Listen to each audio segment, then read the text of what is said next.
I am Martin Shaw. I am 72 years old, and my hip replacement surgery, which was only supposed to last 3 days, ended up saving my wife's life. I came home a day early. The surgeon said the procedure went perfectly, that I was recovering faster than men half my age. I wanted to surprise Carol. I took a taxi from the hospital, walking stiffly up the driveway of the simple suburban home we had lived in for 40 years. I hadn't called our son Derek. I wanted to see the look on Carol's face. The house was silent, not peaceful. It was the silence of a tomb. A faint sour smell hit me as I opened the door. The smell of sickness. "Carol," I called out, my new hip aching as I moved down the hall. "I'm home early." The silence was absolute. I walked into our bedroom, and I found her. My wife of 45 years, Carol, was lying in bed. Her eyes were closed, her skin a waxy pale gray. Her lips were cracked and bleeding. A glass of water sat on her bedside table, but it was placed just inches beyond where her fingertips could reach. The meal tray I had prepared before I left for the hospital, the one Derek was supposed to give her, was still on the dresser, untouched, rotting. She was dying. She was dying of dehydration and starvation. "Carol!" I screamed, lunging forward, my surgical pain forgotten. I grabbed her hand. It was cold. She moaned a sound so faint it barely stirred the air. Where was Derek? He lived 10 minutes away. He had promised me he would look after her every day. My hand trembled as I pulled out my phone. I needed to call 911. But the screen was already on open to the social media app I rarely used. And there it was. A new post from Derek. Uploaded 1 hour ago. It was a picture of him, my son, 45 years old, raising a champagne glass on a yacht. He was in Marbella, Spain. Beside him, his wealthy, arrogant father-in-law, Gregory Adler, was smiling. The caption beneath the photo stabbed me through the heart. "Finally, I deserve a week without my pathetic old folks." The air left my lungs. My son, my son. I looked at Carol fading away because of his deserved vacation.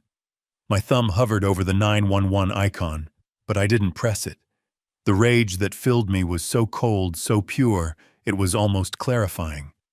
I scrolled to a number in my contacts listed only as H. "Mr. Harrison," I said, my voice no longer trembling. "Activate everything. Medical priority 1. Now." 10 minutes later, the street was filled not with the sound of sirens, but with the quiet hum of efficiency. A private unmarked ambulance, the kind of rapid response vehicle that doesn't appear on public service logs, pulled into my driveway. It was followed by a black armored sedan.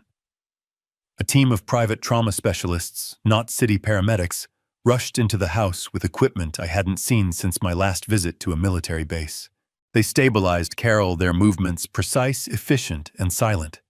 As they carried her out on a stretcher, Mr. Harrison stepped out of the sedan. He was immaculate in a $5,000 suit, an earpiece discreetly tucked into his ear. He looked at the humble suburban house, then at me. "Sir, we have been monitoring the situation as requested. Derek is at the Adler Summit. Shall we intervene?" "No," I said, watching the ambulance disappear down the street. "Let him have his week. Let him feel victorious. I want him to believe he has everything to lose." I turned back to the empty, silent house that had been the stage for my greatest failure. "And then, Harrison, we will take back everything." The presidential suite at St. Jude's private wing was a place I had funded but never intended to use. It was soundproof, secure, and miles away from the life I had pretended to live. Carol was sleeping. An IV line slowly dripped fluids back into her body, bringing a faint touch of pink back to her cheeks. Mr. Harrison stood by the window which overlooked the entire city. Dr. Evans, my private physician for 30 years, entered the room, his face grim. He held a tablet displaying Carol's medical charts. "Martin," he said, dispensing with formalities, "I need you to understand the timeline here. Her kidney function was at 12%. Her electrolytes were catastrophically low. This wasn't a case of a 70-year-old woman forgetting to drink water for an afternoon. I braced myself. Tell me. This was at minimum 72 hours of total neglect. No food, no water. Whoever was responsible for her care didn't just forget. They intentionally left her to die. Harrison spoke without turning. The Parkinson's medication, was untouched, Dr. Evans said. Without it, her tremors would have made it impossible for her to reach that glass of water, even if she had the strength. This was deliberate, Martin. Another 24 hours and the kidney failure would have been irreversible. We were that close. Deliberate, intentional, attempted murder. I thanked Evans. He nodded, placed a hand on my shoulder, and left. The silence in the room was heavy. They tried to kill her, Harrison. I whispered the words, tasting like ash. Yes, sir. And we believe this was not the first attempt. I sat in the visitor's chair, the plush velvet feeling wrong against my simple hospital-issued clothes. I looked at Carol, the woman who had agreed to this charade with me 45 years ago. When I sold Oracle Systems Solutions, the data mining company I built from nothing in my garage, I did it quietly. I walked away from the board meetings, the billions, the power. I was tired of that world. I wanted my son Derek to grow up normal. I wanted him to be a good man, not a rich man's entitled heir. So I created a fiction. Martin Shaw, retired history teacher. Carol Shaw, retired nurse. We lived in our modest starter home. We drove a 10-year-old car. We lived on a fixed pension. It was a test, a 45-year experiment to see what kind of man my son would become without the corrupting influence of wealth. And as I sat there, the results of my experiment were horrifyingly clear. I remembered 6 months ago, Carol's accidental fall down the stairs. Nicole, my daughter-in-law, had been there. Oh, Martin, she'd said, her eyes wide with fake sympathy. She just slipped. She's getting so frail. Carol broke her wrist. Derek had sighed. We really need to think about a nursing home, Dad. I remembered 3 months ago. My heart medication. I felt dizzy, disoriented for 2 days. I found my daily pill organizer filled with Carol's sleeping pills. Derek had helped me fill it that week. Dad, you're getting senile. He laughed it off.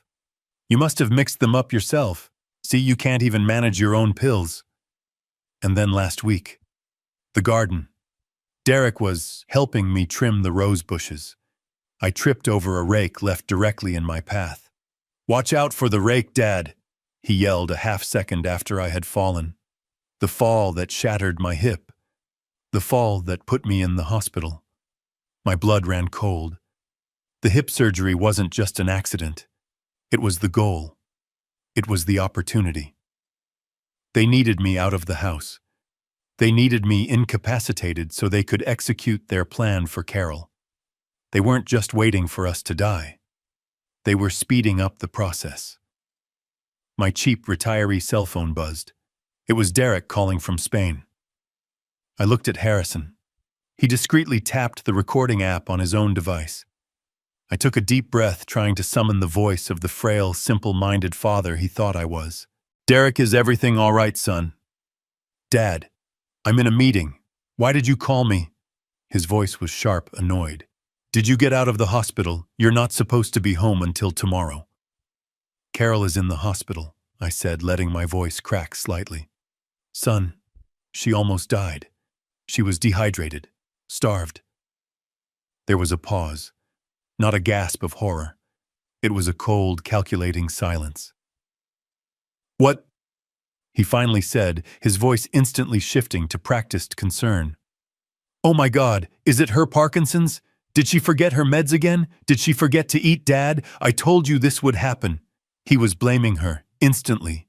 You were supposed to be checking on her. I said, my voice barely a whisper. You promised me Derek. And I did. He snapped, the mask slipping. I checked on her before I left. She was fine. Look, Dad, I know you're upset, but you don't understand the pressure I'm under. This is the Adler Summit. Gregory Adler himself. This is the deal of a lifetime. I can't just drop everything because Mom forgets to drink water. You're in Marbella, I stated. Yes, for work, he shouted. For the future of our family. You have to be realistic, Dad. I told you we needed to put her in a home. She's a burden. We can talk about this when I get back. He hung up. He didn't ask which hospital. He didn't ask if she was alive. I stared at the phone. Harrison quietly stopped the recording. Our family. I repeated the words, feeling foreign. He meant his family. We're just the obstacle. Worse than that, sir, Harrison said, opening his iPad. We've been monitoring his activity as requested ever since the medication incident. The situation is dire. He turned the screen toward me. First, Derek was fired from his brokerage firm 6 months ago. What? He told me he got a promotion. He was fired for inappropriate financial activities. Embezzlement, essentially. He's been unemployed ever since. Harrison swiped to another screen. It was a series of bank statements and online logs. Second, and more pressing, he is in debt. Deeply. $300,000. $200,000 to various Vegas casinos. $100,000 to, let's call them private lenders in Atlantic City. They have given him a final deadline. Next week. My God. I had no idea. The trip to Spain, I whispered, is a last-ditch effort, Harrison finished. He is not there on business. He is there to defraud his father-in-law. We've analyzed his communications. He's pitching Adler on a fictitious green tech fund. He needs $500,000 fast. $300,000 to pay his debts, and $200,000 for him and Nicole to disappear. He's defrauding his own wife's family, I said, the sickness rising in my throat. Which brings us to his social media post, Harrison said, tapping the photo of Derek on the yacht. Gregory Adler is a ruthless man. Our profile on him indicates he believes family and sentiment are weaknesses. Derek's post about his pathetic old folks wasn't just an insult, sir. It was performative cruelty. He was signaling to Adler that he is just as ruthless, that he has cut ties with his weak origins. He sacrificed his mother for a business pitch. But it gets worse, Harrison said. His voice was grim. When he realized he couldn't get money from you, he activated Plan A. He swiped again. On the screen was a document, a power of attorney. My signature was forged at the bottom. He tried to file for a reverse mortgage on your house last week. He planned to drain the equity and leave you with the debt. But the bank never contacted me. Because we blocked it, Harrison said simply. Our legal team at Keystone Commercial Bank, which, as you know, you own, flagged the signature as fraudulent. We placed an indefinite hold on the application without notifying the applicant. He believes it is merely delayed in processing. I looked at Harrison and then at my sleeping wife. For 45 years, I had built a fortress of wealth around my family, all while pretending we lived in a simple cottage. And in his greed, my son had just declared war on the fortress, not knowing I was the king inside. Harrison put the iPad away. When Plan A stalled and his creditor's deadline approached, your hip surgery became his perfect opportunity. He couldn't get the money from the house, so he decided to get the money from the life insurance. He let the words sink in. The starvation of Mrs. Shaw was not Plan B, sir. It was the only option he had left. I was watching the rhythmic, reassuring beep of the heart monitor when her eyelids fluttered. Mr. Harrison, who had been standing like a statue in the corner of the suite, took a subtle, respectful step back, fading into the shadows of the luxurious room. Carol's eyes opened. At first they were cloudy, unfocused. Then they found me. But I saw no relief in them. I saw no comfort. I saw only pure, unadulterated terror. She tried to scream, but only a dry, rasping sound escaped her cracked lips. She flinched violently, pulling her weak hand away from mine. She tried to push herself back against the pillows, her body trembling. No, she whispered, her voice hoarse. No, he'll see you. He'll know you're here. You have to hide. Martin, please hide. She thought Derek was still in control. Carol, my love. I gently took her hand, forcing her to focus on me. It's me. It's Martin. You're safe. We're at St. Jude's. You're safe now. Derek is not here. She stared at me, her mind clearly struggling to bridge the gap between her trauma and this new reality. Martin, she whispered. But the surgery. You're supposed to be. He said you wouldn't be back. I came home early. I said, my voice thick with an emotion I refused to name. I found you, Carol. I found you. Her face crumpled. The terror was instantly replaced by a wave of agonizing comprehension. The dam of her silence broke, and she began to sob weak, dry sobs that shook her entire frame. He locked me in, she cried, clutching my hand. He locked me in, Martin. I saw Mr. Harrison in my periphery. His hand was in his suit pocket. His thumb had depressed a small button. The digital audio recorder was active. Tell me everything, I said, stroking her thin, matted hair. Tell me exactly what happened after I left for the hospital. She closed her eyes as if replaying the nightmare was a physical effort. He was so kind at first, she whispered. Derek. He came over right after you left. He brought me tea. He told me he would handle everything. He said he would check on me 3 times a day. He promised.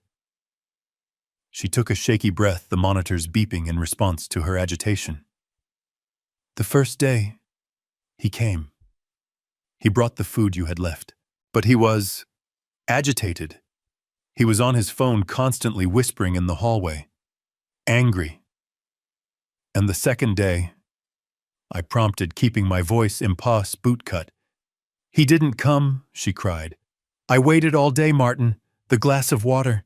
It was empty by noon. I called for him. I called until my throat was sore, but he didn't answer.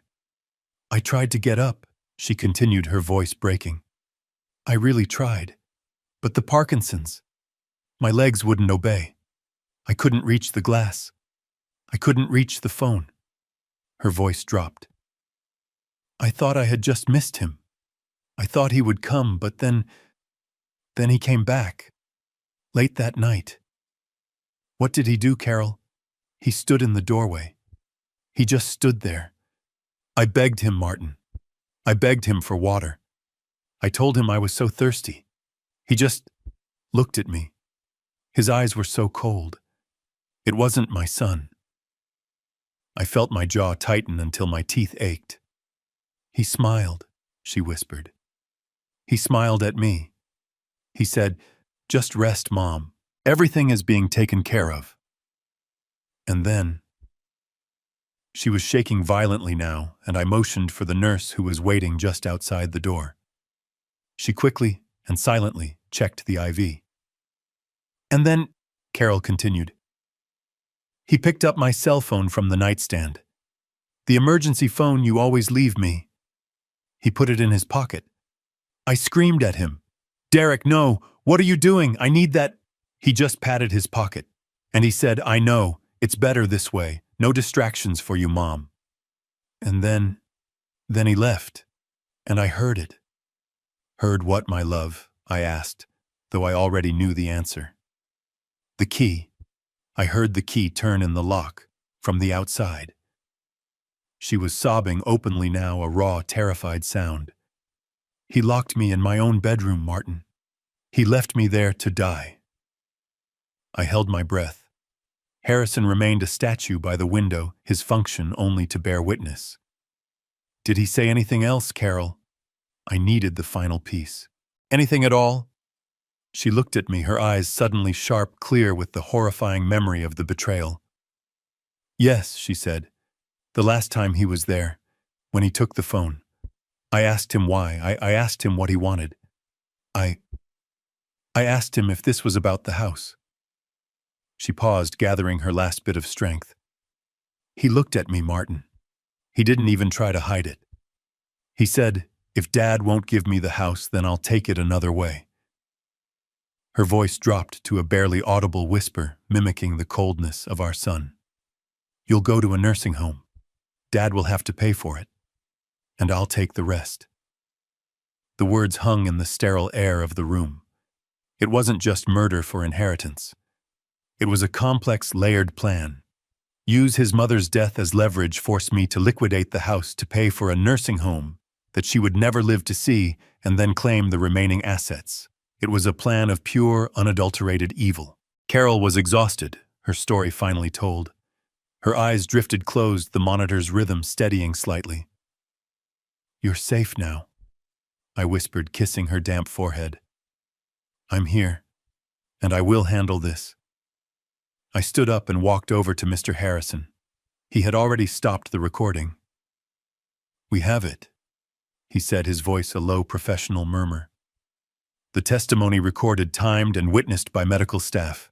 It is more than enough to establish intent." "Good," I said, my voice flat, devoid of the emotion that was raging inside me. I walked back to the window and looked out at the city. I owned a city my son believed I could barely afford to live in. "Now, Harrison," I said, turning back to him, "tell me everything you know about this Adler summit in Spain." I stood up from Carol's bedside, my new hip aching a dull, mechanical throb that anchored me to the horrifying present.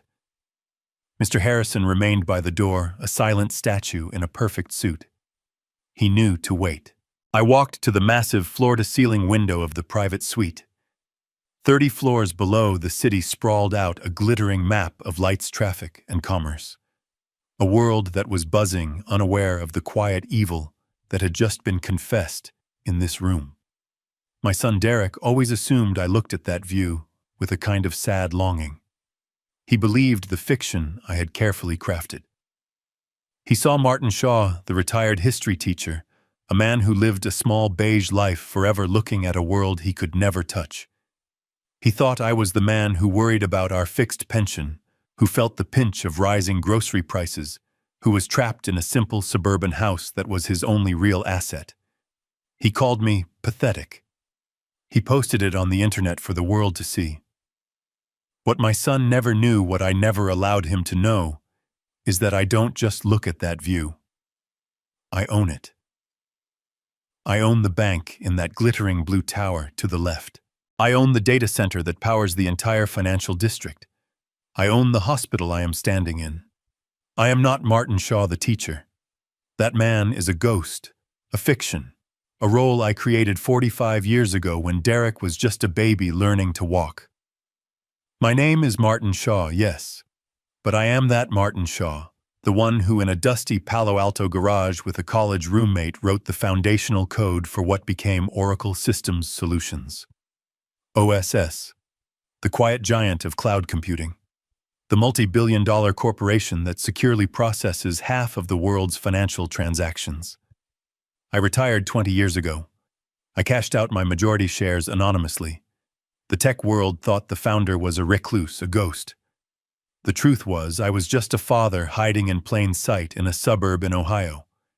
Carol and I made a choice, a profound one.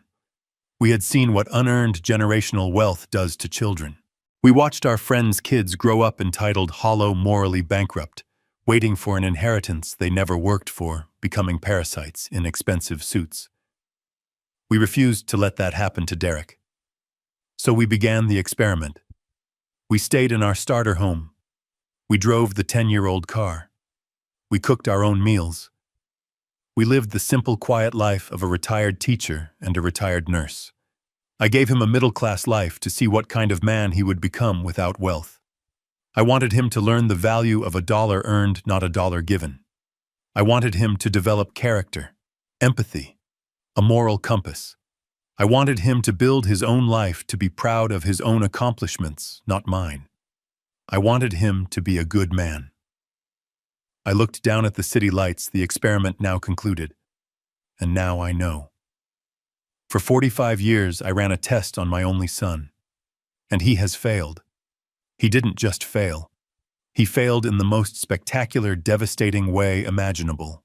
He failed by conspiring with his greedy, ambitious wife. He failed by forging my name on legal documents. He failed by trying to steal the meager assets of a poor old man. And he failed finally and irrevocably by abandoning his own mother to die a slow, agonizing death, all for a $500,000 house. The irony is so thick I can barely breathe. He is in Spain right now begging his father-in-law, Gregory Adler, for $500,000. He's trying to defraud a man who in turn is a priority client at my private bank in Zurich. He's trying to sell a house that he doesn't know is already held in a trust managed by my asset firm. He posted his betrayal on a social media platform that runs on servers hosted by my former company. He is a rat trapped in a maze of his own making, and he doesn't even realize that I am the one who built the maze. He thought I was a burden. He thought his mother was an obstacle. He thought we were pathetic.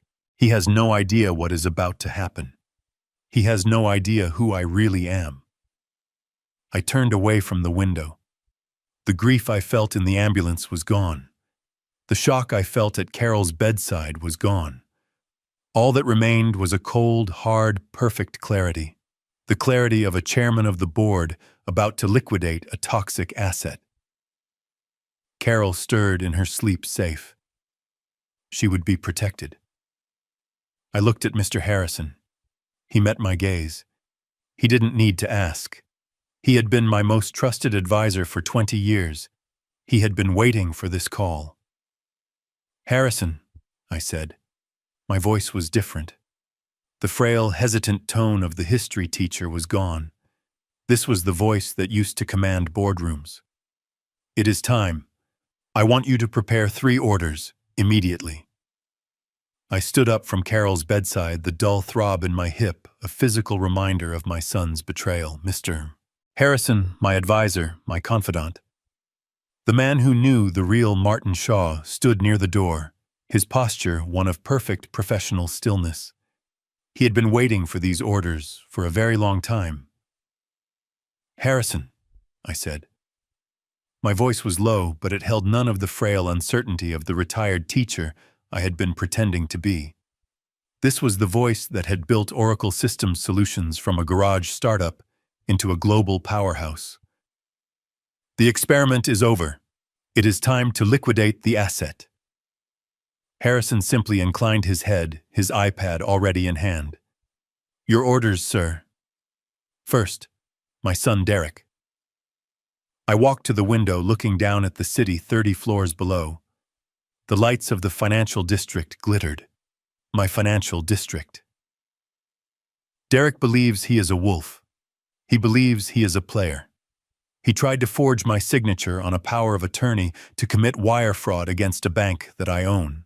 He is attempting to defraud his father-in-law by soliciting funds for a non-existent company. I want the full weight of the United States government to fall on him. Harrison's fingers tapped the screen. "The IRS or the SEC, sir?" "Both," I said. "I want the IRS Criminal Investigation Division to receive a full anonymous tip regarding his financial situation. I want them to see the discrepancy. A man claiming a $60,000 salary who suddenly has $300,000 in gambling debts. I want them to audit every penny he has touched for the last 5 years. It will be done, sir. The file is prepared." And the SEC continued, turning from the window. "He is in Spain right now actively committing securities fraud. He is pitching a ghost fund. I want that file on the desk of the regional director by noon. I want the words wire fraud, elder abuse, and forgery to be the first things they read tomorrow morning. When his plane lands, if he is allowed to board one, I want federal agents, not local police, waiting for him at the gate." Harrison tapped the screen twice. "The SEC file is uploaded, sir. It includes the forged POA, the fraudulent reverse mortgage application, and the security flags from Keystone Bank. It will be marked for immediate review by our contacts." I nodded, feeling the first cold tendril of satisfaction. He wanted to play in the big leagues, I murmured. Welcome to the show. I took a breath. The first order was clinical. This next one was personal. Second, the Adler Summit. This performance. This obscene post about his pathetic old folks. He wanted an audience for his cruelty. I will give him a global one. Harrison looked up. The only sign of his surprise was a slightly raised eyebrow. Sir, that will mean exposing your identity. The press. The charade is over, Harrison. My anonymity was a shield for him. He doesn't deserve it anymore. I want the complete audio file of Carol's testimony. Every word, especially the quote about the nursing home and taking the rest, sent to the organizers of that summit. I want it sent to every major news outlet in Marbella, New York and London. Reuters, the Associated Press, the Wall Street Journal. Everyone. The headline, sir, Harrison asked, his fingers already drafting the release. Son of tech billionaire Martin Shaw leaves mother to starve while pitching fake fund in Spain. Harrison permitted himself the barest hint of a smile. That is precise, sir. I want more. Send them the medical report from Dr. Evans detailing Carol's acute dehydration and kidney failure. Send them the proof of Derek's $300,000 gambling debt. Send them the picture from his social media, the champagne, the yacht, the smile side by side with a photo of this hospital. I want Gregory Adler to see those alerts light up on his phone while my son is still standing on that stage. I want every potential investor in that room to know they are listening to a man who tried to murder his own mother for pocket change. The release will hit the European wires by midnight Madrid time, Harrison said. It will be a global story before breakfast here. Good, I said. Derek wanted to be ruthless like Adler. He wanted to cut ties. Fine, I will cut them for him, with a blowtorch. I sat down in the chair, the surgical pain in my hip, momentarily forgotten, replaced by the sharp, focused energy of a CEO during a hostile takeover. And finally Harrison, Gregory Adler, the man my son idolizes, the man who taught him that family is a weakness. Tell me what we have on him. This time Harrison's smile was genuine. It was the smile of a predator who has cornered its prey. Mr. Adler is a special case, sir. As you know, our private bank in Zurich, the one that caters to specialized clients, has handled his portfolio for 5 years. I remembered. Adler, the self-made real estate mogul. He had come to us through several shell corporations 5 years ago. He was over-leveraged, desperate for liquidity to expand into the Asian market. He has an outstanding cross-collateralized loan against his entire global empire. Harrison continued, his voice smooth as silk. $200 million. He believes his loan is with a standard Swiss consortium. He has no idea that the consortium is a holding company owned by you. You are, and have been for 5 years, his sole creditor. I leaned forward. This was better than I remembered. The terms, Harrison. Tell me the terms. Standard for the most part, except for one small bespoke clause our legal team is famous for. Clause 11b, the reputational integrity clause. We often refer to it as the morality clause. Go on. It states, Harrison said, savoring the words, that if the borrower, Mr. Adler, is found to be engaged in or knowingly associated with activities deemed fraudulent, criminal, or morally bankrupt, the lender reserves the right to call the entire $200 million loan due, in full, immediately. A slow, cold smile spread across my face.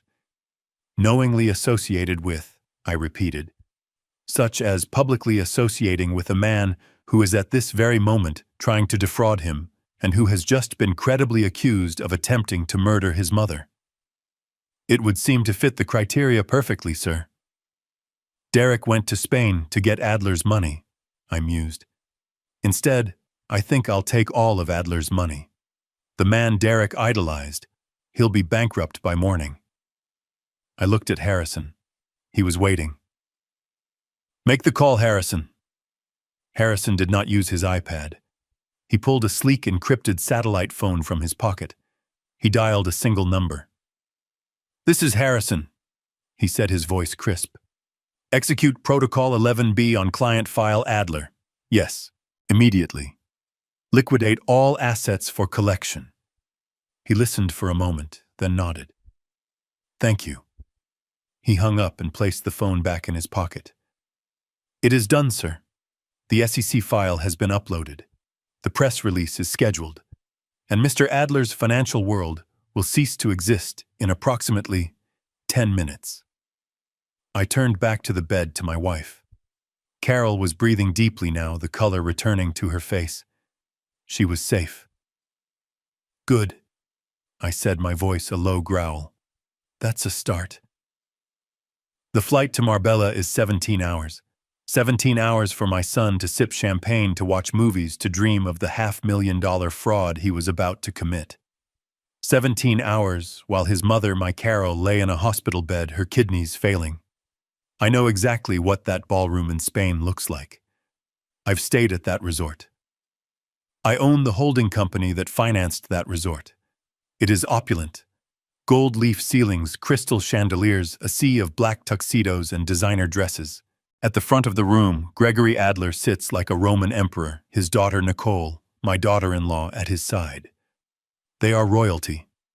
And on the stage at the center of the Adler Investment Summit is my son, Derek Shaw. He is wearing a new suit, a $3,000 suit, I know, because it was charged to one of the fraudulent credit cards Harrison found. He looks confident. He looks powerful. He looks like everything he has ever wanted to be. He taps the microphone. The room falls silent. "Thank you, Gregory," he says, his voice smooth. "It is an honor to be here among titans." I can picture him. I can see the shark-like smile he learned from his father-in-law. "The future," Derek begins, "is not for the timid. The future is for the bold, the innovators, the men who are willing to do what others are not." He paces the stage. He owns it. People talk about legacy. They talk about family. They talk about the past. I say the past is an anchor. I say legacy is a burden. To truly succeed, to reach the heights that Mr. Adler has reached, you must be willing to make the hard choices. He pauses, letting the weight of his wisdom settle on the room. "Success requires sacrifice," he says, looking directly at Gregory Adler. "Sometimes you have to be willing to cut the dead weight from your life. You have to be willing to sever the ties that hold you back. You must be willing to sacrifice your pathetic, weak origins to achieve your ultimate destiny." The words hit the air just as the press release authorized by me hits the global wire services. As Derek speaks about cutting dead weight, the phones of 3 journalists in the back row begin to buzz almost silently. They look down. Their eyes widen. Derek doesn't see this. He is lost in his own performance. "And that is what my Green Tech Fund represents," he continues. "It represents the future, a future unburdened by..." The massive oak doors at the back of the ballroom swing open. They don't just open. They are flung open, slamming against the marble walls. The sound echoes through the hall like a gunshot. Every head in the room turns. Derek stops mid-sentence, his mouth open. Standing in the doorway are 2 men in the dark green, instantly recognizable uniforms of the Spanish Guardia Civil. They are armed. Between them stands a 3rd man, shorter, in a sharp, dark American suit. A federal agent. The music stops. The whispering stops. The 3 men begin to walk down the long aisle, their footsteps heavy on the plush carpet. It is a long walk, agonizing. They are not rushing. They are methodical. Derek is frozen. He looks to Gregory Adler. Adler looks at the door, his expression not one of fear, but of pure, unadulterated rage. He thinks this is an interruption of his event. "What is the meaning of this?" Adler barks at the approaching men. "I have security. Get them out." The men do not stop. They do not look at Adler. They walk directly to the stage, parting the crowd, and stop at the steps. The federal agent looks up at my son. Derek Shaw. Derek's voice is a squeak. Yes, I'm in the middle of a presentation. The agent holds up his badge. Derek Shaw, you are under arrest by request of the United States government. A collective gasp sucks the air from the room. Nicole stands up. Arrest? What are you talking about? This is a mistake. The federal agent ignores her. He and the two Guardia Civil officers walk onto the stage. You are being charged, the agent says, his voice calm, clear, and amplified soon by the microphone Derek just used, with 3 counts of wire fraud conspiracy to commit elder abuse felony forgery, and, he checks his notes, attempted murder. Derek's face collapses. What murder? No, that's insane. One of the Spanish officers pulls Derek's hands behind his back. The sharp metallic click of the handcuffs echoes through the ballroom's sound system. It is the most beautiful sound I have ever heard. The room erupts. Cameras flash. The journalists who had been checking their phones are now scrambling, shouting, Mr. Shaw, did you try to kill your mother? Is it true about the $300,000 in gambling debts? Derek looks completely bewildered. How do you know that? Gregory, he screams, turning to his father-in-law. Do something. This is a mistake. It's a lie. Gregory Adler is on his feet. He is purple with rage. This is an outrage. I will have your jobs. This man is my guest. What is this nonsense about elder abuse? Sir, the federal agent says calmly, I suggest you check your phone. The press release just went public. And right on cue, every phone in the ballroom, including Gregory Adler's, begins to buzz. An explosion of notifications. Adler snatches his phone from the table. He looks at the screen. He is reading the headline I wrote myself. Son of tech billionaire Martin Shaw leaves mother to starve while pitching fake fund in Spain. Adler looks up from the phone, his eyes wide with confusion. He looks at me. No, he looks at Derek. Billionaire, Adler whispers. Martin Shaw, Oracle Systems, Martin Shaw. Derek is shaking his head, trying to pull away from the guards. No, it's not true. He's a teacher, a pathetic old teacher. He has nothing. But the journalists are already reading the facts from the wire service. Mr. Adler, one shouts. Is it true Mr. Shaw's fund is fraudulent? Were you aware he was $300,000 in debt? Adler stumbles back, looking at Derek with a new dawning horror. He realizes he wasn't vetting a protege. He was being conned by a desperate, pathetic amateur. Get him out of here, Adler growls at the police. Get this fraud out of my sight. But just as he says it, just as Derek is being pushed off the stage, Adler's phone rings. It's not a text buzz. It's a ring, a specific encrypted ringtone. Adler looks at the caller ID. Zurich. His anger vanishes, replaced by cold fear. He knows that number. One moment, he hisses at the agent. He answers the call. Yes, he listens. His face, which was purple with rage, turns a chalky, sickly white. The hand holding the phone begins to tremble. What do you mean? Call the loan. He listens again. No, that's impossible. The full 200 million now. Why? He listens. What morality clause? I can picture the precise cold voice of my banker on the other end. Clause 11B, Mr. Adler. Knowingly associating with criminal elements. The full amount is due in 24 hours, or we seize all assets, globally. You can't, Adler screams into the phone. That's my entire empire. That's everything. Who is this? Who are you working for? He listens one last time, and I know what my banker just told him. The lender's name, Mr. Adler. The man you've owed money to for 5 years, his name is Martin Shaw. Have a pleasant day. Adler's phone slips from his fingers and clatters onto the marble floor. He doesn't faint. He just deflates. His entire body, his arrogance, his power, it all evaporates. He slumps into his chair, a ruined hollow shell. Derek, halfway to the door, watches this. He sees his father-in-law, his savior, his idol utterly destroyed. He sees the journalists who have now turned their cameras away from him and toward Adler, realizing that is the bigger story. Derek finally understands. He's lost everything. His savior is gone. His wife is ruined. His inheritance was a fantasy. He stops fighting the guards. He just screams. It's a raw animal sound of pure despair. "Gregory, help me!" he wails as they drag him out of the ballroom. "It was my father, the pathetic old man. He set me up. He framed me. He did this." Gregory Adler doesn't hear him. He is just staring blankly at the far wall, a man who just found out the pathetic old folks he scorned had just foreclosed on his entire life. 2 men destroyed in less than 5 minutes, all by the simple act of a phone call. The trap, Harrison, was perfect. 3 days. 72 hours since I watched my son, my only child, get dragged off a stage in handcuffs, screaming my name like a curse. It took Nicole exactly 48 of those hours to liquidate every asset she had.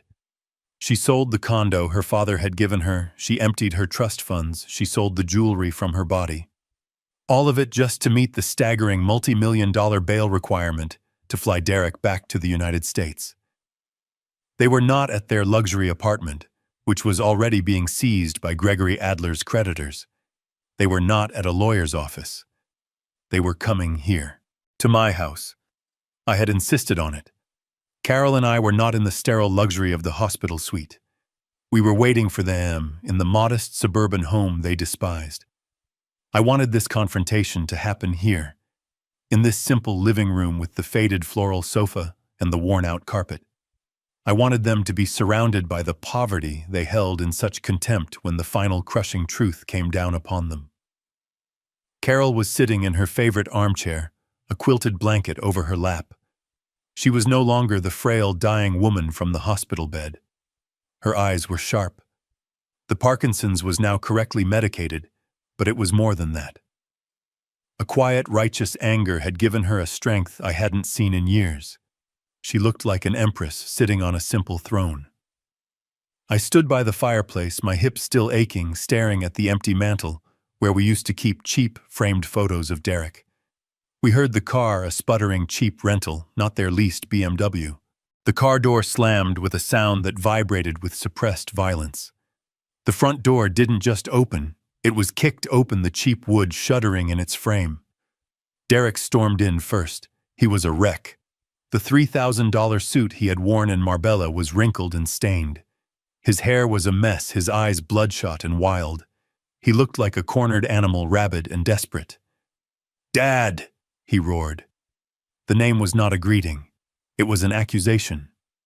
"What did you do?" He was vibrating with a white-hot fury. "You ruined me. You heard me. You ruined me. You destroyed Gregory. You destroyed Nicole. You destroyed everything." Nicole stumbled in behind him, looking just as disheveled. The mask of her perfect, polished life was gone. Her makeup was smeared from crying. Her expensive hair extensions were tangled. She was a woman who had just seen her entire world and her entire future liquidated. She looked at me and her rage was different from Derek's. It wasn't the rage of a son betrayed. It was the raw, primal fury of a scavenger who had just had her prize snatched away. "You lied!" she shrieked, her voice cracking. She pointed a trembling finger at me. "All this time, this dump, these clothes, you lied to us. You have money, you pathetic old man. You had money all along." Her entire body shook with the force of her accusation. It was the word money that made her voice crack. That was all it had ever been. She wasn't horrified that her husband had tried to murder his parents. She was incandescent with rage that we hadn't been the easy, poor victims she thought we were. "We were supposed to be family," she sobbed, but there were no tears. It was a dry, hysterical sound of pure frustration. "We were supposed to help each other. You just sat there and watched us. You let us struggle. You let Derek. She suddenly turned on Derek, her eyes narrowing. And you, she spat at him. You told me he was just a teacher. You told me this house was all he had. You said we just had to wait him out. You said he was pathetic. He is! Derek roared back, his panic making him stupid. He is pathetic, hiding in this mausoleum his whole life. This is his fault. He made me do it. He turned his wild eyes back to me. You ruined me. I had a deal. I had Adler. He was going to set me up for life, and you with your pathetic hospital drama, you blew it. You destroyed my reputation, all because of her. He took a step, pointing a shaking finger at Carol, at his mother, the woman he had systematically calmly left to die of thirst. All because she was too lazy to get herself a glass of water. That was it. That was the line. For 45 years I had been Martin Shaw, the teacher, the father, the quiet, unassuming, gentle man.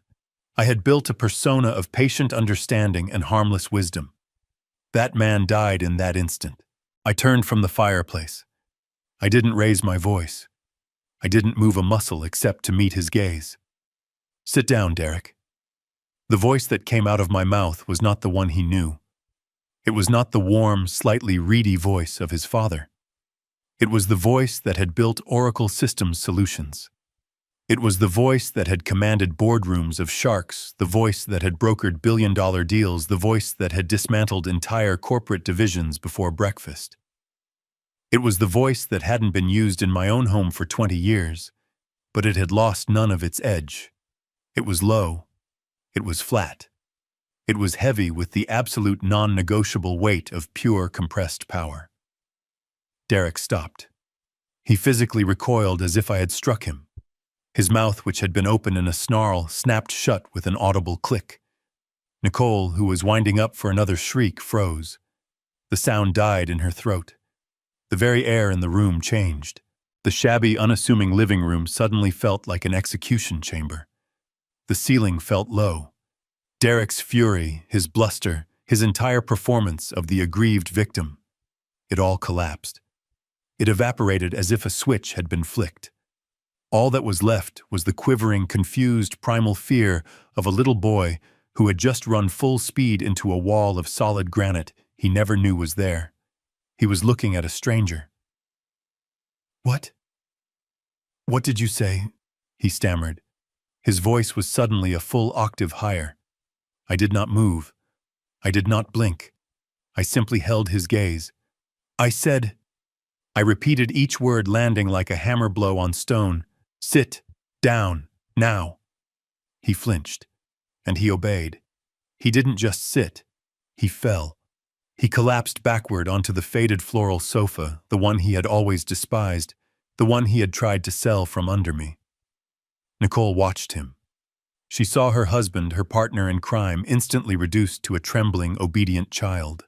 Her mind, quick and calculating, tried to recalibrate. The power dynamic of her entire world had just been rewritten in 2 seconds.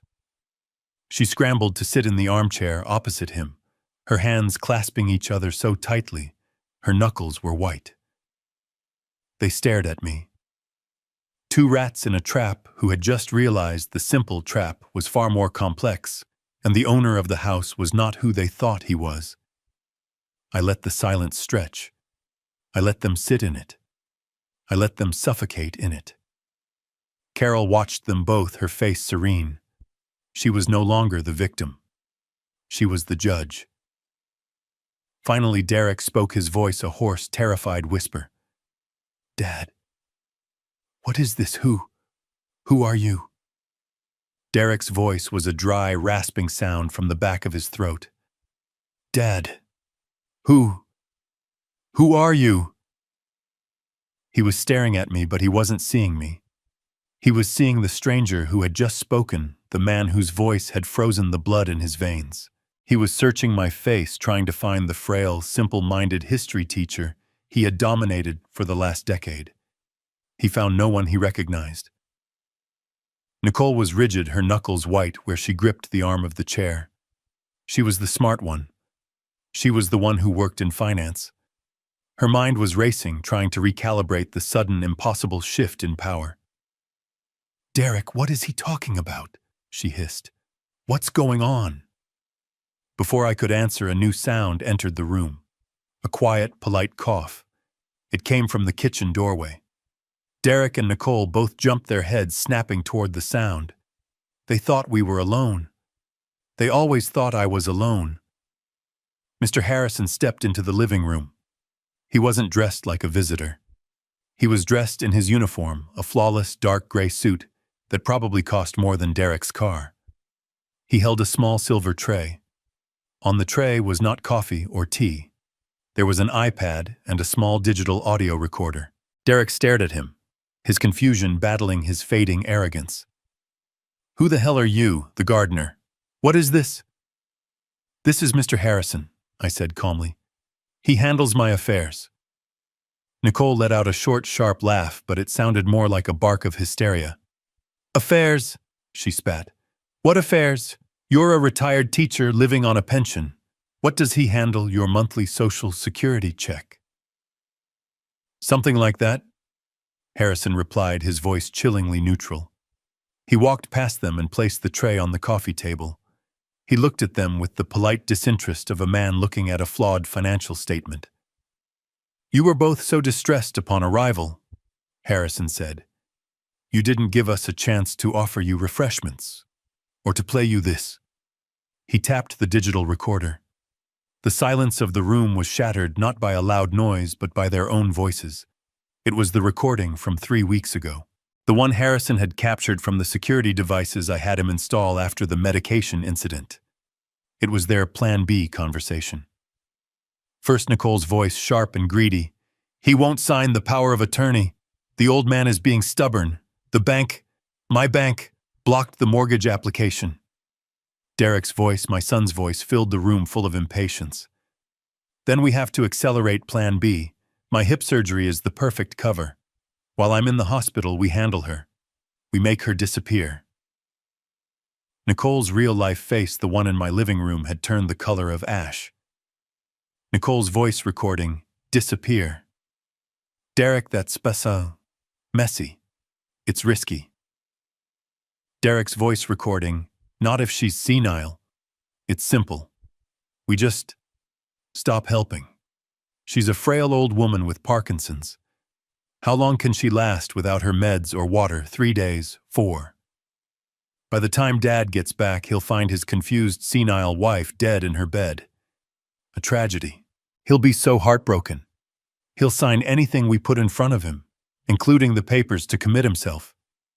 Harrison pressed the stop button. The only sound in the room was Derek's ragged, shallow breathing. He was hyperventilating. Nicole was staring at the small black recorder as if it were a venomous snake. "You!" she finally shrieked, finding her voice. "You! That's illegal. You recorded us.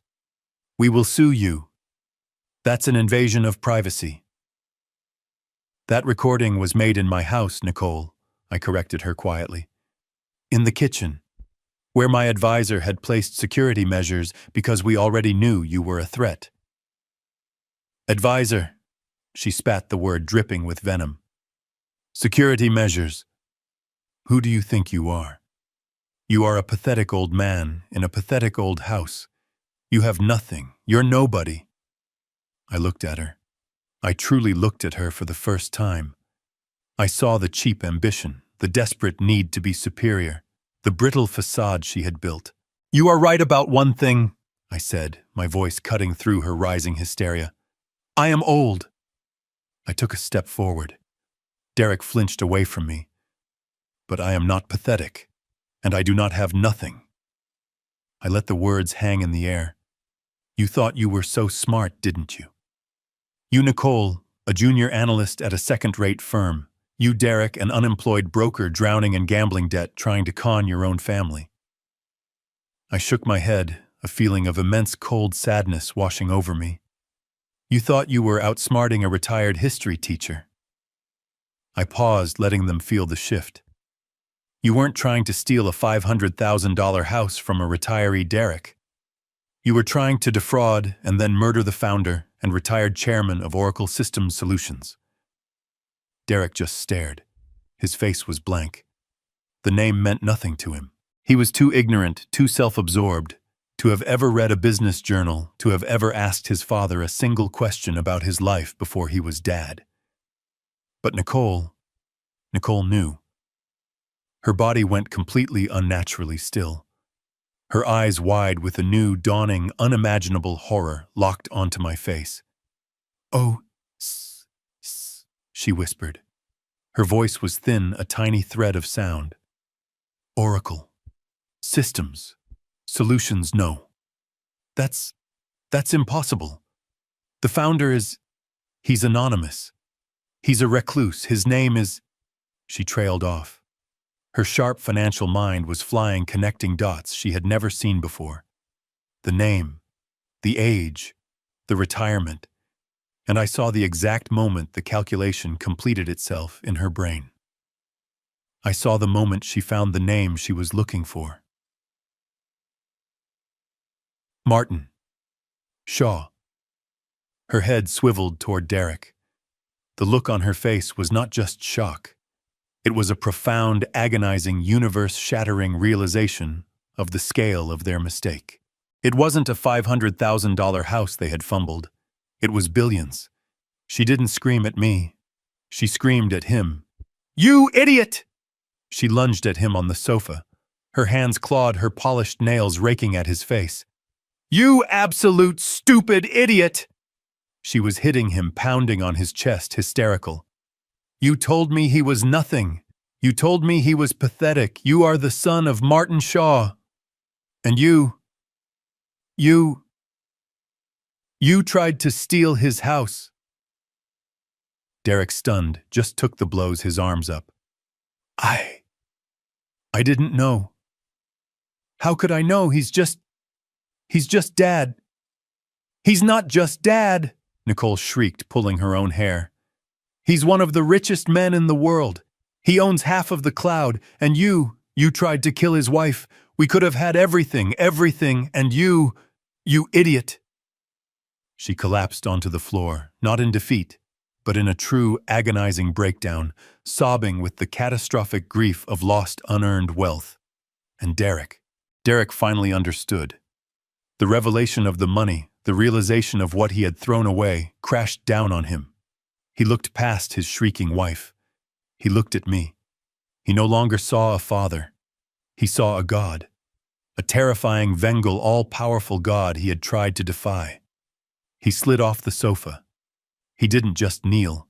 He crawled. He crawled across the worn, faded carpet, the carpet he had planned to sell, and grabbed at the hem of my simple retiree trousers. "Dad," he sobbed. They were real tears this time. Not the tears of a son who had lost his father-in-law's respect. They were the primal, terrified tears of a man who had just discovered he was trapped, exposed, and utterly ruined by a power he could not comprehend. "Dad, please. Please, I didn't know. I swear I didn't know." He was clinging to my leg, his face buried in my trousers. I was in debt. I was so deep in debt. Gregory, Adler, he was pressuring me. I was desperate. I didn't know what else to do. "Please, Dad, I'll do anything. I'll pay it back. I'll work for you. I'll sweep the floors. I'll be your driver, anything. Please, just don't let them take me to jail. Please, Dad. I love you. I'm sorry. I'm so sorry." I waited. I let him cry. I let him beg. I let the sound of his pathetic sobbing fill the room, a counterpoint to Nicole's hysterical wails. Then I spoke. My voice was quiet, but it cut through the noise like a razor. "Stand up, Derek." He flinched at the coldness. He looked up, his face a mask of tears and snot. He slowly, shakily got to his feet. You forgive me," he whispered, his voice full of a desperate, pathetic hope. "No." His face crumpled. "Your love is worthless." I said, my voice flat, devoid of all emotion. "Your apologies are worthless. They are not apologies for your actions. They are the panic of a man who has been caught. You are not sorry for what you did. You are sorry that I am not the poor old man you thought I was. I looked at him. My son. My greatest failure. You had a choice. You have always had a choice. For 45 years. When you were drowning in debt, you could have come to me. You could have come to your father, the history teacher, and you could have said, "Dad, I failed. I made mistakes. I need help." I stepped closer, close enough that he could feel the cold radiating from me. And do you know what I would have done, Derek? I would have helped you. I would have paid your debts. I would have given you anything, because I am your father. His face contorted in a new, more profound agony. The agony of what if, the realization of his true mistake. But you didn't. I continued, my voice merciless. You didn't come for help. You came to steal. And when stealing was too hard, you decided to kill. I let that word hang in the air between us. You didn't just try to kill a frail old woman. You tried to kill my wife. You left her alone in a room to die of thirst. For that, Derek, there is no forgiveness. There is no family. There is only justice. No. Dad, please. He begged, reaching for me. I stepped back out of his reach. Everything, I said, is over. And as if summoned by my very words, as if the universe itself was waiting for my command, there was a loud, firm knock on the front door. It was not the frantic pounding of a relative. It was the heavy, official, patient knock of authority. Derek and Nicole froze. "Who is that?" Nicole whispered, her hysteria vanishing, replaced by a new cold dread. Harrison walked past them, his face as impassive as ever. He opened the front door. 2 uniformed police officers stood on the porch, their hands resting on their belts. "Mr. Harrison?" the lead officer asked. "Yes, we're ready for you." "Derek Shaw, Nicole Shaw," the officer asked, stepping into the room. "You are both under arrest." I sat in the 3rd row of the courtroom.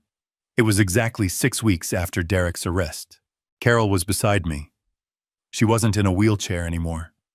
She was sitting upright. Her hand was steady. Her eyes were clear. She looked magnificent. The room was packed.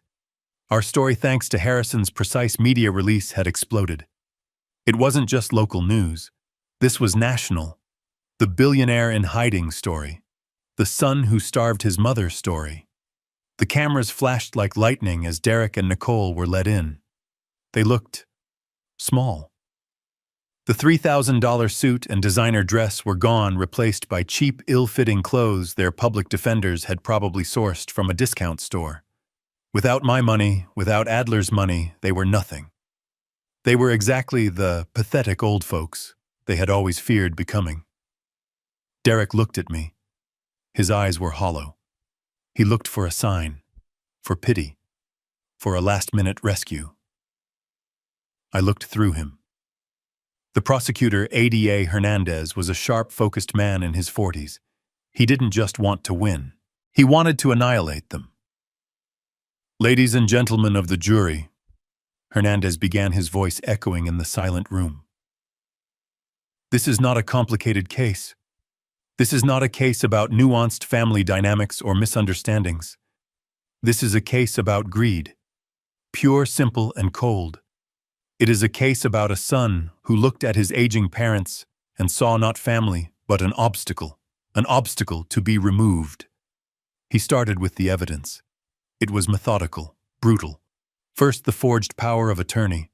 A forensics expert took the stand. The signature of Martin Shaw, while a competent forgery, shows clear signs of digital replication and tracing. It is 100% fraudulent. Next, the financial records.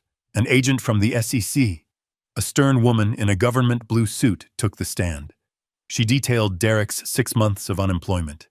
She detailed the $300,000 in gambling debts. She detailed the shell company, the green tech fund that Derek had created to defraud investors. The defendant was desperate, she said. He had 0 income, and was facing a hard deadline from creditors. The reverse mortgage application on his parents' home filed with the forged POA was his first move. The public defender tried to object. "Objection, this is character assassination." "It is motive, Your Honor," Hernandez countered smoothly. "And it is fact." Overruled. Then Hernandez played the audio. My living room filled with the jury's speakers. Nicole's voice sharp and greedy.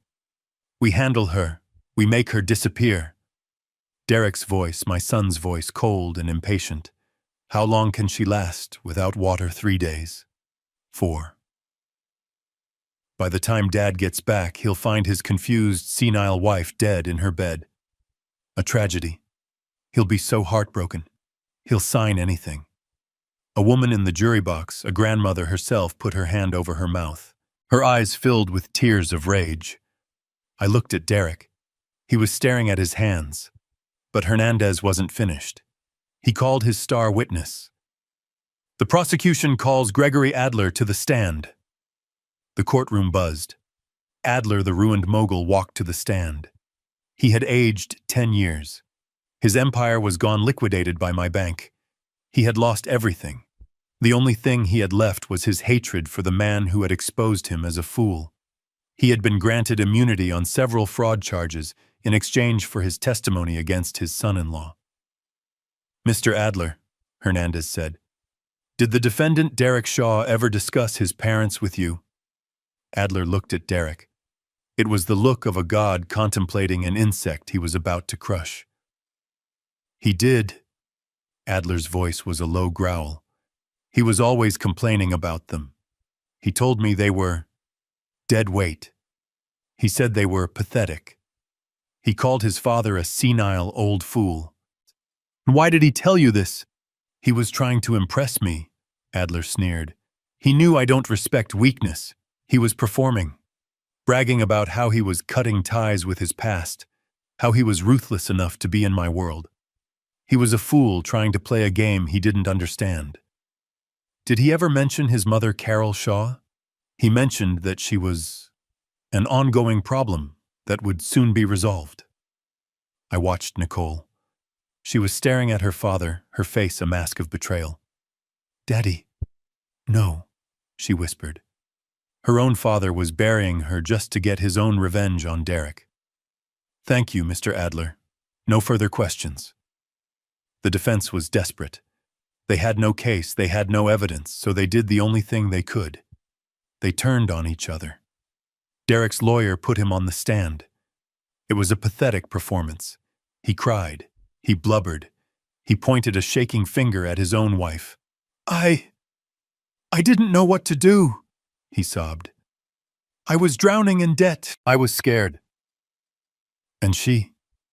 He looked at Nicole. "She told me I was weak, Shaw. She told me my parents were pathetic, and that I should just take what was rightfully mine. She gave me the idea. She planned the whole thing. She was the one who researched the sleeping pills. She was the one who said leaving my mother alone was the cleanest way. I just went along.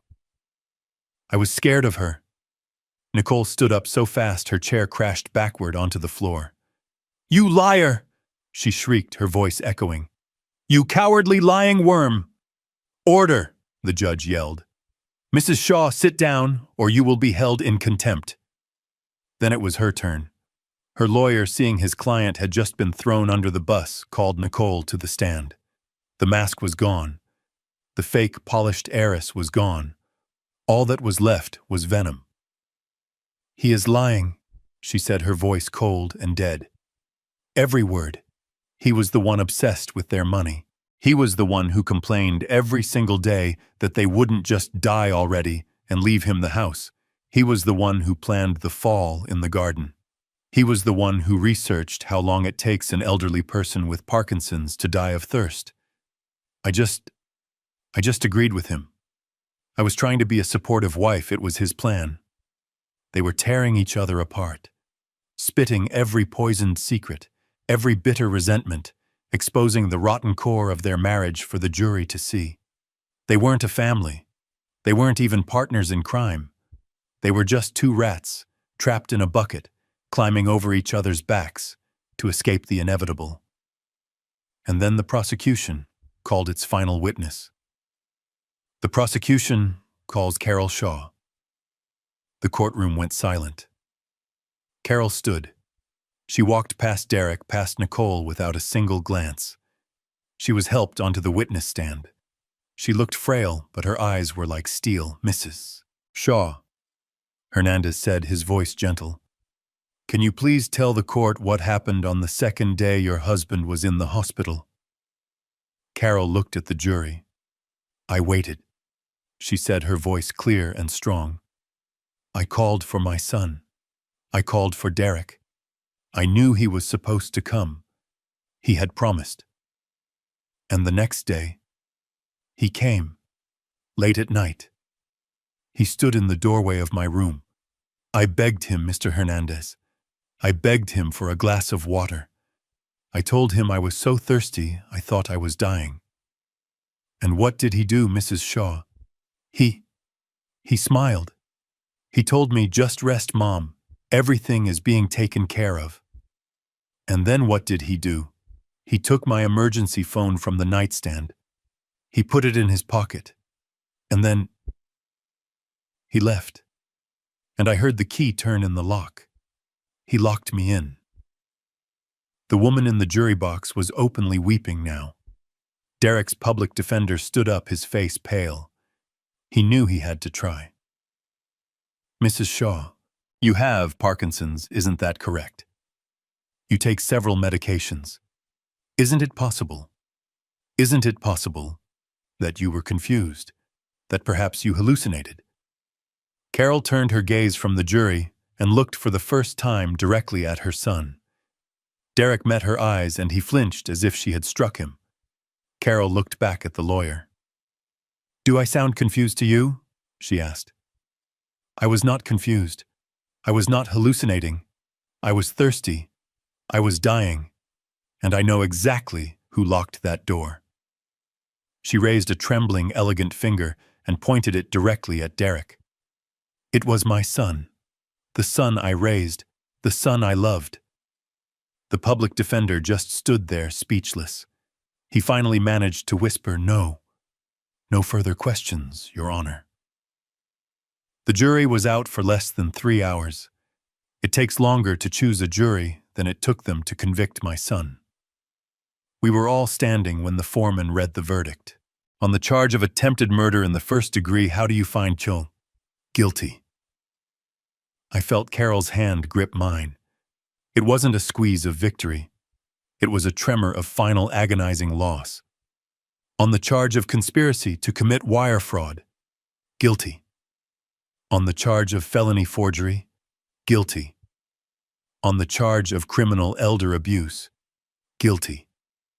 Nicole was next. "On the charge of conspiracy to commit murder, guilty. On the charge of criminal elder abuse, guilty." The judge, a formidable woman named Alani Santos, did not wait for a separate sentencing hearing. She proceeded immediately. She looked at Derek. "Mr. Shaw," she said, her voice filled with a cold, precise anger, "you did not just attempt to kill. You attempted to kill your mother. You did so not in a fit of passion, but as a calculated, cold-blooded business decision weighing her life against a vacation. You are a cancer on society. I sentence you to 30 years in the state penitentiary. No possibility of parole." She then turned to Nicole. "Mrs. Shaw, you were an active and willing participant. You stood by and watched a woman be starved to death, believing it would fund your lifestyle. For your role as accomplice in these heinous crimes, I sentence you to 15 years. I heard a sound, a high-pitched, inhuman wail. It was Nicole. She collapsed screaming, pulled down by the guards. Derek didn't make a sound. He just slumped forward, his head hitting the defense table with a dull, heavy thud. It was done. 6 months. 180 days since I sat in that courtroom and watched my son, my only child, look at me with hollow, defeated eyes as a judge sentenced him to 30 years in state prison. The air is different here. In New Hampshire, the silence isn't the suffocating sick quiet of that house in Ohio. It is a living, breathing silence filled with the cry of loons on the lake and the sound of the wind moving through the tall pines. This is our home. Our real home. The one Derek never knew existed. It is not a palace. Gregory Adler would have found it far too simple. It is all clean lines, warm cedar, and massive panes of glass that blur the line between the inside world and the wild green and blue world outside. It is a fortress of peace built for thinking, not for showing off. Carol is sitting across from me. She is not in the wheelchair she used in the courtroom. She is curled up in a deep, comfortable leather armchair, her feet tucked beneath her, reading a book. The finest neurologists in the world, combined with the complete absence of constant low-level emotional and physical torment, have worked wonders. Her tremor is almost unnoticeable today. She looks content. We are not watching the morning news. We are watching a private high-definition feed on the large screen that retracts seamlessly into the stone fireplace. It's a live broadcast. A local county auction back in Ohio. On the screen, a fast-talking auctioneer is standing on the patchy front lawn of our old house. The other house, the shabby beige two-story suburban box that served as the stage for our 45-year lie. "We have 500,000, the auctioneer yells, his voice tinny through the speakers. "Do I hear 510? Yes, 510 from the gentleman on the phone. 510, it is going once, going twice." The camera hired by Harrison's team pans across the small yard. I see the exact spot in the garden where Derek left the rake for me to find. I see the top of the stairs through the front window, the stairs Carol accidentally fell down. It looks so small, so petty. A cheap, flimsy stage for such an expensive and ugly tragedy. Sold, the gavel cracks a sound that echoes with finality. For $510,000 to bidder 724. Mr. Harrison, sitting discreetly at a mahogany desk in the corner of the great room, taps a key on his laptop. "The funds are being wired, sir, as you instructed." I just nod. I watch the screen as the small crowd of onlookers disperses. Strangers are already walking toward the front door, their real estate agent unlocking the house my son tried to kill for. My old life being inspected by new owners. Carol lets out a long, slow sigh. It is not a sound of sadness. It is a sound of profound, weary release. She places her teacup down on the solid granite coaster beside her. "I never liked that house," she says, her voice perfectly clear, stronger than it has been in years. I look at her. In all the decades we lived there playing our roles, she never once complained. She was the perfect partner in my grand, foolish experiment. "It always felt cold," she continues, her eyes still on the screen. "Even in the middle of July. It felt like a costume, a role I could never take off.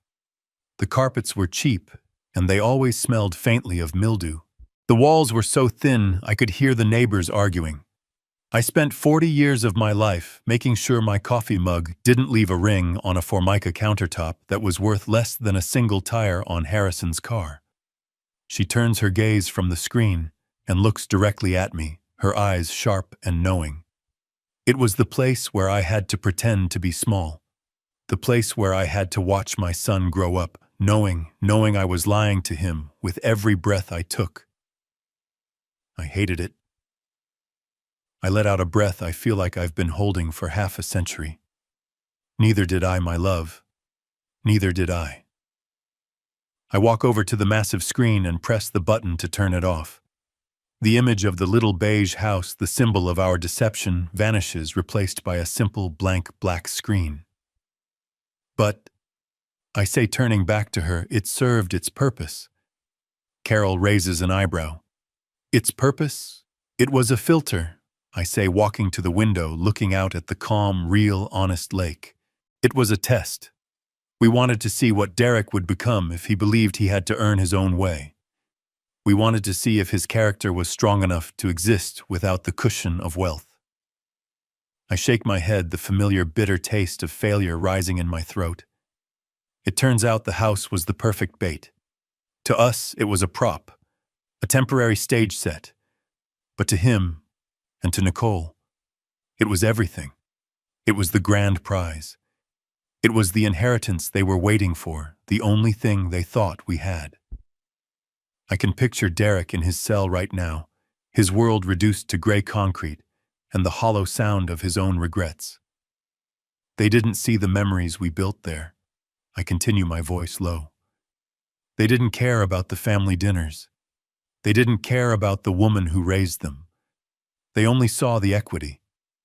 They tried to commit forgery, fraud, and ultimately murder, all for a $500,000 suburban house. I pause, the true agonizing irony of it all settling over me like a shroud. They had no idea. They were willing to destroy our lives and their own for a rounding error, for what I make in interest before my first cup of tea in the morning. Carol gets up from her chair and walks over to me. She stands beside me and we look out at the lake together. She slips her hand into mine. It's warm, strong, real. It showed us the truth, Martin, she whispers. It showed us what was really inside him, what we had somehow created. And it's better to know, even if the truth is this. I nod. Yes, it's better to know. My phone buzzes silently on the table. A text from Harrison. Auction finalized. Funds transferred successfully. The house is gone. The experiment is officially finally over. The last tie to that life has been severed. Harrison? I call out, my voice steady. Yes, sir. Confirm the transfer. All $510,000. Send it directly to the Carol Shaw Foundation for Victims of Elder Abuse. Mark it as the inaugural donation. Right away, sir.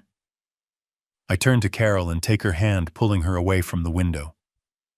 Come on, I say, managing a small, real smile. It's a beautiful day. Let's go down to the dock. Let's go home. The Ohio State Penitentiary is not Marbella. I know because I have funded 3 prison reform studies. The walls are not gold-leafed. They are cinder block painted a dull, soul-crushing beige. The air does not smell of sea salt and expensive cigars. It smells of bleach, sweat, and despair. This is Derek's new home. He has been there for 6 months. 6 months since the trial ended, since the gavel fell, since his world and Nicole's world were reduced to a 9 by 12-foot cell.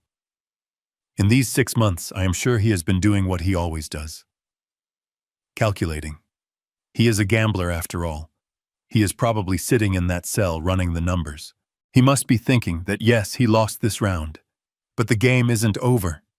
He must believe that I, his father, his pathetic old father, will eventually soften. He must believe that blood is thicker than water. He must believe that 30 years is a long time, but that when he gets out, the inheritance, the real inheritance he now knows about, will be waiting. He is, after all, my only son, my only heir. He must believe that my anger, however righteous, is temporary, but my love as a father is permanent. He is about to learn, finally, that my love was conditional. It was conditional on him being a decent human being. He received the letter today. It did not come from me. I will never speak to him or write his name again. It came from the law firm that manages the Martin Shaw Family Trust. It was delivered by a certified prison guard. I can picture the scene perfectly. He would be in the drab visitor's room or perhaps the prison library. He would see the expensive, heavy-stock, cream-colored envelope. He would see the engraved letterhead of the law firm. His heart would leap. He would think, this is it. This is the rescue, the olive branch, the moment his real father finally steps in to fix everything, to buy him the best lawyers, to appeal his case, to pull the strings of power he now knows I possess. He would open the envelope, his hands trembling. He would see the formal legal language. He would see his own name, Mr. Derek Shaw. and then he would read, "Dear Mr. Shaw, this letter is to formally notify you of the final disposition of the assets contained within the Martin Shaw Family Trust, of which you were until this morning the sole named beneficiary." I wonder if he stopped there. I wonder if he had to read that word twice. Were, past tense. As per the bylaws of the trust specifically, Clause 72, which details the immediate and irrevocable forfeiture of all assets in the event of a felony conviction, especially one related to harm fraud, or intent to kill the primary grantors, you have been formally disinherited. All your claims to the trust and to the estate of Martin and Carol Shaw are nullified, permanently. I can see his face, the confusion, the disbelief, the cold rising panic. He would be thinking, but where does the money go? If not me, then who? The letter would continue. As of 9 a.m. this morning, the full assets of the trust valued at the time of transfer at $1.2 billion. I insisted they include the number. I wanted him to see in black and white the precise itemized cost of a glass of water for his mother. Have been fully and completely transferred. The entire sum has been used to create and permanently endow a new independent charitable organization. And this is the part I am most proud of. This is the true justice. This new organization, which will be the largest of its kind in the United States, will be dedicated to a single mission, providing legal aid, investigative services, and safe housing for elderly individuals who are the victims of financial or physical abuse at the hands of their own families. He would be frozen now, his blood turning to ice. The foundation is named in honor of the woman you tried to murder. It is and will forever be known as the Carol Shaw Foundation for Victims of Elder Abuse. I wanted him to understand that. I wanted him to know for the next 30 years, as he sits in that cell, that every time a son like him tries to steal from his parents, every time a daughter-in-law like Nicole tries to forge a signature, it will be his money, the money he betrayed his soul for, that will fund the lawyers, the investigators, and the private detectives who will hunt them down and bring them to justice. His greed, his evil, it will now fund an army of protectors for generations to come. His only legacy will be the complete and total destruction of other men exactly like himself. But I wasn't finished. However, the letter concludes, "Your father, Mr. Martin Shaw, has authorized one final provision for your personal benefit. A separate, non-transferable trust fund in the amount of $50,000 has been established in your name." I can see it, that flicker of hope in his gambler's eyes. $50,000, he could use it for commissary, for better food, for protection, for lawyers to appeal his case. The old man had softened. The old man did still love him. These funds are restricted. The letter clarifies.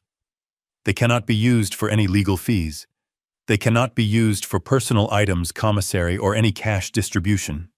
The funds are designated exclusively for enrollment in and completion of any available in-prison educational programs and mandatory psychological therapy. Specifically, Mr. Shaw has stipulated that the funds be used for courses in applied ethics, moral philosophy, and cognitive behavioral therapy for narcissistic personality disorder. Funds will be released directly to the providers upon our verification of your successful completion of each course. He wishes you the best in your journey of personal development. That is my final lesson. I have taken away his inheritance, but I have given him an education. I have taken away his freedom, but I have given him therapy. He has 30 years to think about his choices, 30 years to study, 30 years to perhaps finally become a good man. I have given him everything he needs. He has nothing left to blame but himself. It took another month for the first letter to arrive from the Ohio State Penitentiary. I recognized the blocky, angry handwriting on the envelope instantly. It was addressed to me, Martin Shaw, at our post office box in New Hampshire. Harrison's team had screened it for any physical threats before forwarding it to me. I was in my study, a room walled with cedar and glass, looking out over the still dark water of the lake. Carol was in the next room, reading by the fire. I could hear the faint, comforting sound of her turning a page. I held the letter. It felt thin, brittle. I felt no anxiety, no dread. I felt nothing at all. It was simply the last piece of data from a failed experiment, the final report from a project that had been terminated. I opened it with a silver letter opener that Derek had once mocked as pretentious during a Christmas visit. The letter was not a plea for forgiveness. It was not an apology. It was a testament to his own magnificent, unadulterated, and undiluted rage. It began without a salutation. You think you won. You think you're smart. You sat there in that courtroom and watched them destroy me, and you smiled. I hadn't smiled, but I understood why he would see it that way. You are a monster. You are not a father. You are a liar. A sick, twisted old man who played God with my life. My entire life was your game. You let me struggle. You let me think we were just normal middle-class people. You watched me drown in debt, when you could have fixed it with a snap of your fingers. You let me believe that house was all we had. You let me believe that was the only way out. This is your fault, not mine. Do you hear me? Your fault. The words were pressed so hard into the cheap prison issue paper that the pen had torn through it in several places. You complain about what I did to Carol. What about what you did to me? You hid billions from me. You let me live a lie. You let me marry Nicole knowing her family was a fraud. You watched me humiliate myself in front of Adler. You didn't just let me fail. You designed my failure. You could have helped me at any time. You could have paid the $300,000. It was nothing to you. It was a rounding error. But you chose to let me squirm. You chose to let me get so desperate that I... He couldn't even write the words. He couldn't admit to his own choices. She deserved it anyway. The letter continued, and my blood went cold. She was weak, whining, always needing something. She was just like you, pathetic. The two of you with your secret morality, you looked down on me my whole life. You thought I wasn't good enough. You thought I was a failure because I liked money, because I wanted the things you pretended not to have. Well, you were the failure, old man. You were the failure as a father. You taught me nothing. You gave me nothing. And then you punished me for trying to take what you owed me, what was mine by right. Nicole was right. You are a bitter, selfish old man. You would rather give my money, my inheritance, to a bunch of strangers than to your own son. You're trying to erase me. You're trying to make me pay. But I won't pay. 30 years, that's nothing. I'll get out. I'm smarter than you. I'm smarter than them. And when I get out, I'm coming for you. I'm coming for what's mine. I don't care what you do with the foundation. I will dismantle it. I will sue. I will tell the world the real story. The story of the billionaire who lied to his son and drove him to desperation. You didn't save anyone. You just destroyed your own family. I hope you're happy. I hope you and that old woman enjoy your lake house while your only son rots in here because of you. I hate you. I will always hate you. It was not signed. I read the letter a second time just to be sure, just to analyze the data. The diagnosis was clear: terminal narcissism, a complete and total inability to accept responsibility. He had learned nothing. I had failed. My experiment, my 45-year endeavor to build a good man, had produced this rattling, hateful, self-pitying child. Slowly, methodically, I folded the letter. Then I crumpled it in my fist. I squeezed it, feeling the paper compress into a tight, hard ball. I felt no rage. I felt no sadness. I felt pity. A vast, empty ocean of pity for the small, broken thing my son had become. I walked out of the study and into the great room. Carol was looking up from her book, her expression calm, questioning. She had seen me read the letter. I walked to the massive stone fireplace. The fire had died down hours ago, leaving a bed of gray, cold ash. I dropped the crumpled ball of paper onto the ashes. It sat there, a small white knot of hate in a sea of gray. Carol stood up and walked over to me. She didn't ask what the letter said. She didn't need to. She simply placed her warm, steady hand on top of mine as I rested it on the mantel. We stood there for a long moment, watching the crumpled paper. "I gave him 45 years to learn how to be a man, Carol," I said. My voice quiet, just a murmur in the vast, silent room. Now he has 30 years to think about it." Carol sighed. It was the sound of a mother's heart, a sound of grief that would never fully heal, a sound I knew I was responsible for. "We lost him, Martin," she whispered. "We lost our son." I turned my head to look at her clear, strong, honest eyes, the eyes of the woman who had agreed to this gamble with me, the woman who had almost paid for my experiment with her life. I gently squeezed her hand. "No, Carol," I said, and my voice was firm, because this was the one truth I was absolutely sure of. "We lost him a long, long time ago. What we did, what you did by surviving, we saved thousands of others." She leaned her head on my shoulder, and together we stood there looking not at the cold fireplace but out the window at the clean, honest, open water of the lake. 2 years have passed. 2 years since the trial, since the shouting, since the final resounding crack of the judge's gavel. The silence in our life is no longer the silence of a tomb. It is the peace of this lake house in New Hampshire. The Carol Shaw Foundation for Victims of Elder Abuse is not just a name on a legal document anymore. It is a force. This month, it funded the opening of its 3rd new shelter, a safe house in Arizona. It has provided legal aid for over 200 cases of family fraud. Our story, it turned out, was not unique. It was just the one that finally had the resources to fight back. Carol and I, we live quietly. We hike. The woods here are deep and old, and we walk for miles not saying much, just listening to the sound of the wind.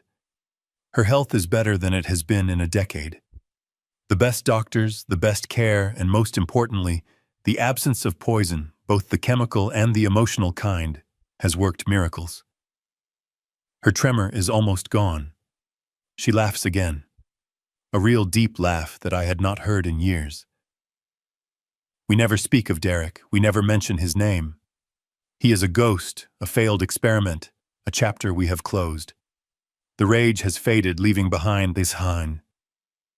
Only a dull, distant ache. We have our new life. Our quiet final chapter. We are done. Or so I thought. A second letter from the Ohio State Penitentiary arrived last week. It was not like the first one. The handwriting on the envelope was not the angry, violent scrawl I remembered. It was hesitant, careful. I opened it in my study alone. Inside, there was no page torn from a legal pad, no words pressed so hard they ripped the paper. There was just a single small piece of prison-issue notepaper, and 2 words. 2 words written in a shaky, almost childlike script. "I'm sorry." I stared at those 2 words for a very long time. I'm sorry. Was it genuine? Was it the first flicker of remorse? Or was it just the first assignment from the cognitive behavioral therapy course the trust fund is paying for? Was it a strategic move, a new manipulation? I realized as I stood there that it didn't matter. It wasn't for me. It was for him. It was a start. Maybe after 2 years in silence, my son was finally beginning his 45-year journey of learning how to be a man. I folded the small piece of paper. I did not crumple it this time. I placed it in the back of my desk drawer underneath old, unimportant things. I closed the drawer. I walked out of my study and onto the wide cedar porch. The sun was setting over the lake, painting the water in strokes of orange and deep purple. Carol was waiting for me. She had 2 cups of tea steaming on the small table between our chairs. She didn't ask about the letter. She just smiled and handed me my cup. I sat down. I took her hand. It was warm. I breathed in the cold, clean air of the mountains. And for the first time in my entire 74 years of life, I truly felt retired. This story teaches us a painful but powerful lesson. True family is built on loyalty and respect, not just shared blood. For 25 years, Henry and Hilda's silence intended to protect their son was mistaken for weakness. It only allowed his greed to grow into a monstrous betrayal that cost one son his life and the other his humanity. We learn that kindness without boundaries is not a virtue. It can be an enablement, and that sometimes the hardest truth is the only path to justice and eventually to peace. What would you have done in Henry and Hilda's place? Let me know your thoughts in the comments below, and don't forget to subscribe for more life stories.